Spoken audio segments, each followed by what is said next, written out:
lovely students, welcome back to Around Satya। आज मैं बात करने वाला हूँ 11th क्लास की हॉर्नबिल बुक की first poem a photograph composed bye सिले टुल्सन। हाँ, तो फोटोग्राफ के हिंदी एक्सप्लेनेशन की आज हम बात करेंगे, जिसको सिले टुल्सन जी के द्वारा लिखा गया है, उनके द्वारा कंपोज किया गया है। तो चलिए शुरू करते हैं इस प्यारी सी पोइम को। पहले स्टेंजा में लिखा हुआ है, the cardboard shows me how it was when the two girl cousins went paddling, each one holding one of my mother's hands, and see the big girl some 12 years or so।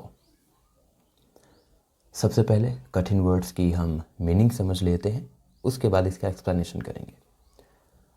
Cardboard यहाँ पे लिखा हुआ है। Cardboard कागज़ का एक मजबूत सख्त गत्ता होता है जिसमें फोटोग्राफ या फोटो लगा रहता है, और कार्डबोर्ड फ्रेम बनाने के काम आता है जिसके अंदर फ़ोटो लगाया जाता है। उसके बाद यहाँ पे पैडलिंग लिखा है। पैडलिंग का मतलब है छिछले पानी में चलना या पानी को छपछपाते हुए चलना। और यहाँ पे बिग गर्ल लिखा है, तो यहाँ पे बिग गर्ल का मतलब बड़ी लड़की नहीं, यहाँ पे बिग गर्ल से मतलब है पोएटिस की माँ, जो उस फोटोग्राफ में अपने दोनों कजिन से बड़ी हैं। तो आइए समझते हैं इसके हिंदी एक्सप्लेनेशन की।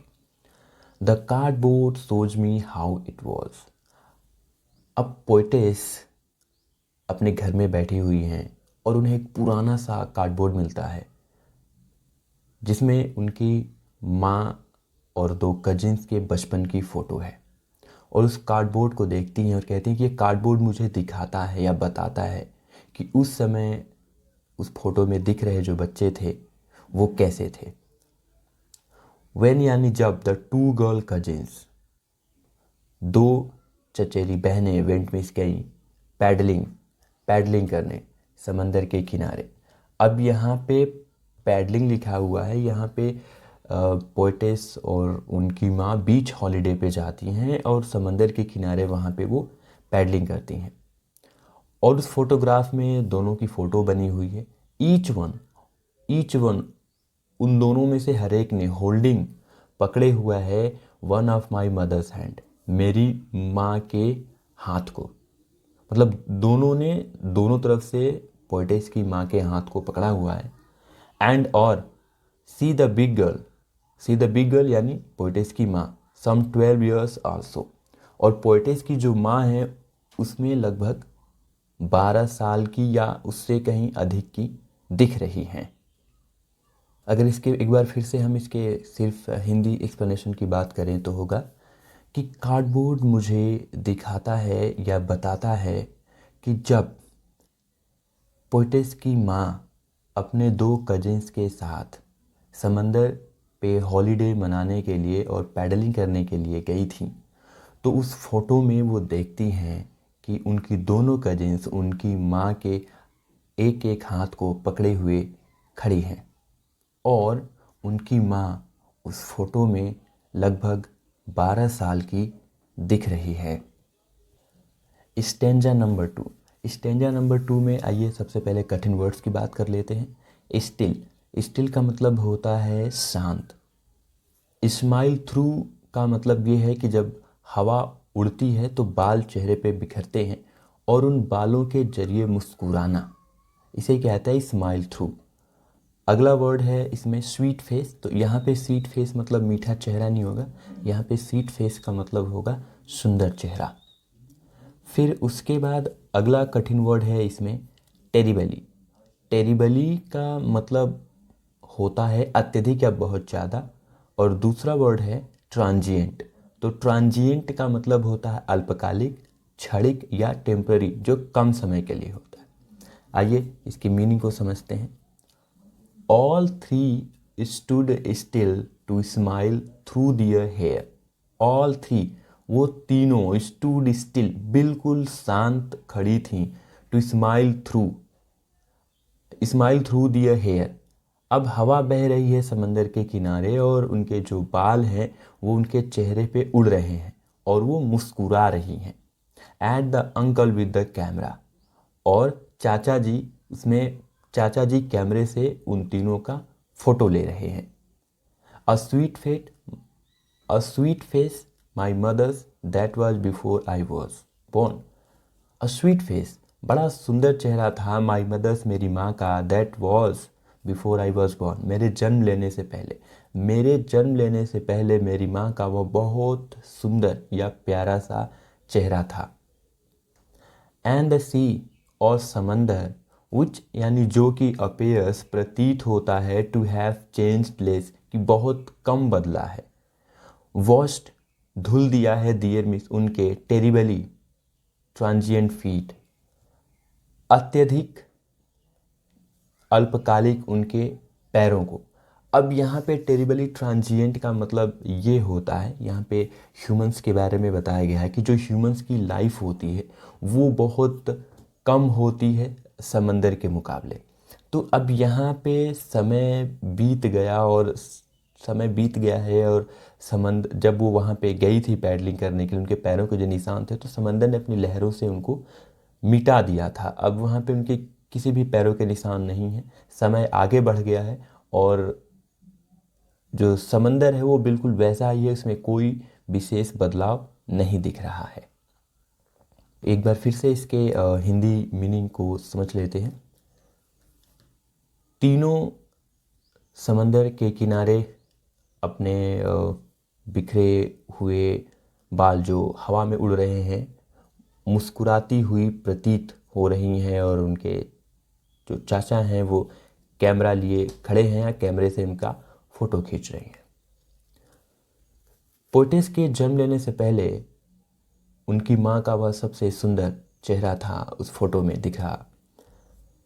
जो समंदर है वो बहुत कम बदला हुआ दिखाई देता है, परंतु उनकी माँ और दोनों कजिन्स के द्वारा वहाँ पे जो बनाए गए उनके पैरों के निशान थे वो मिट गए, या वो बहुत अल्पकालिक थे या क्षणिक थे। या कहने का मतलब ये है कि समंदर के मुकाबले जो ह्यूमंस की लाइफ होती है, जो जीवन होता है, बहुत क्षणिक होता है या अल्पकालिक होता है। स्टेंजा नंबर 3, आइए इसके कठिन मीनिंग्स को समझ लेते हैं। स्नैपशॉट का मतलब होता है फोटोग्राफ, और wry with the laboured ease of loss का मतलब होता है हानि का दुख। आइए इसे समझते हैं।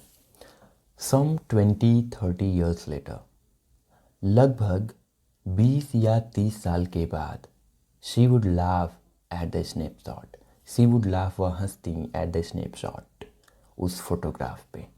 अब यहाँ पे जो पोर्टेस की माँ है, अब लगभग 20 या 30 साल के बाद वो अपनी उस समंदर के किनारे उनके चाचा के द्वारा ली गई फ़ोटो को देखती हैं, तो वो देख के उसे हंसती हैं।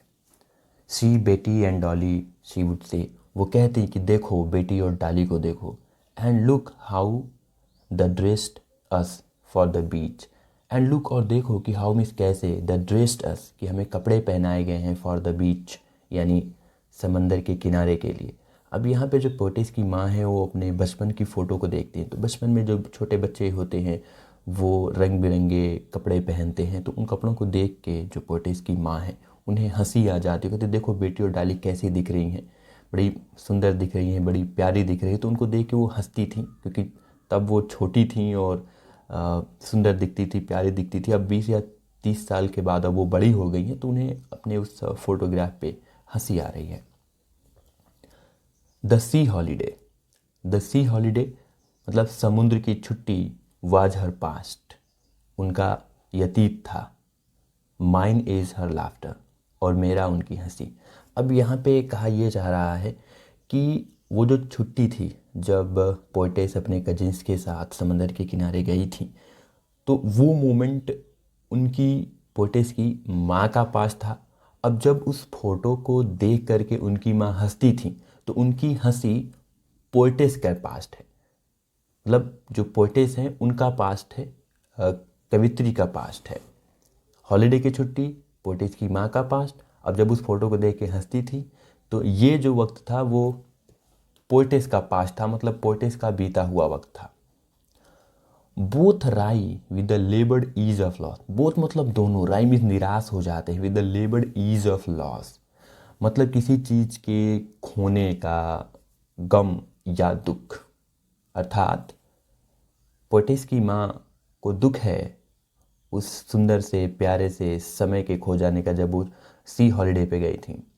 और कवित्री को या पोएटिस को दुख है उनके माँ के खोने का। मतलब दोनों दुखी हैं। मतलब वो दुखी हैं कि उनका सी हॉलिडे चला गया है, और पोएटिस दुखी हैं कि जब सी हॉलिडे वाली फ़ोटो को देख के उनकी माँ हंसती थी।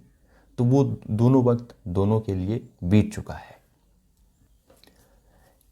Stanza number 4। Now she is been dead nearly as many years as that girl lived, and of this circumstance there is nothing to say at all. It's silence, silences. Now, अब she has been dead, अब वो मर चुकी है। अब यहाँ पे जो पोएटिस है वो कह रही कि उनकी माँ मर चुकी हैं। नियरली, लगभग, एज मैनी ईयर्स, उतने साल पहले, एज जितना दैट गर्ल लिव्ड, जितना वह लड़की जीती थी। या कहने का मतलब है फोटोग्राफ में जब उनकी माँ 12 साल की थी, तो अब यहाँ पे कवित्री की जो माँ है उनको मरे हुए भी 12 साल ही हुआ है। End of this circumstance, end of this circumstance, और इस परिस्थिति में देयर इज नथिंग, अब ऐसा कुछ भी नहीं बचा है टू से, कहने के लिए, एट ऑल, बिल्कुल भी। इट्स साइलेंस, शांत हो चुका है सब, साइलेंसेज, और वो जो सन्नाटा है मुझे और शांत कर देता है। यानी कहने का मतलब ये है कि अब इस परिस्थिति में जब पोएटिस सब कुछ याद कर लेती तो कहती कहने के लिए अब कुछ नहीं बचा है, सब शांत हो चुका है, सब साइलेंट हो चुका है। मतलब जो पोएटिस है वो इतना ज़्यादा दुखी है कि अब इसके आगे वो और कुछ नहीं बोल सकती, बिल्कुल वो स्पीचलेस है। चलिए एक बार फिर से समझ लेते हैं।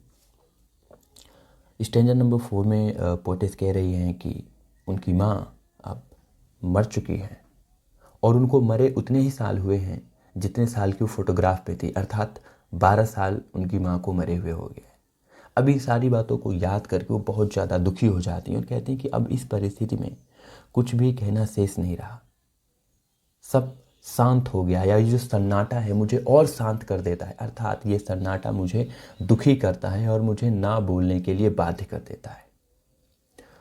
तो डियर स्टूडेंट्स, ये था एक्सप्लेनेशन फोटोग्राफ का। आई होप आपको समझ में आया होगा। Thanks for watching. Bye bye.